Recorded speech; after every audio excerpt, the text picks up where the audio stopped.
Bring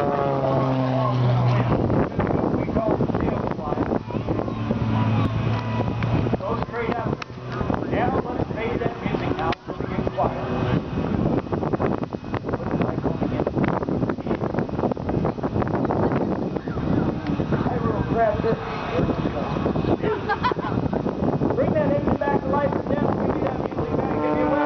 Ladies and gentlemen, Dallas-2 Thomas and the tail slide.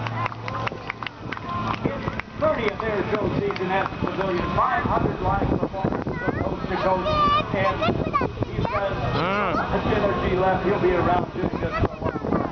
Now I told you we're going to honor Charlie Hiller. In order to win the World Aerobatic Contest, Charlie Hiller and he did this maneuver, the torque roll. Now people have seen an up vertical roll, but they had not seen what Charlie Hiller did next in his pit special. He backed it up and continued to rotate the airplane.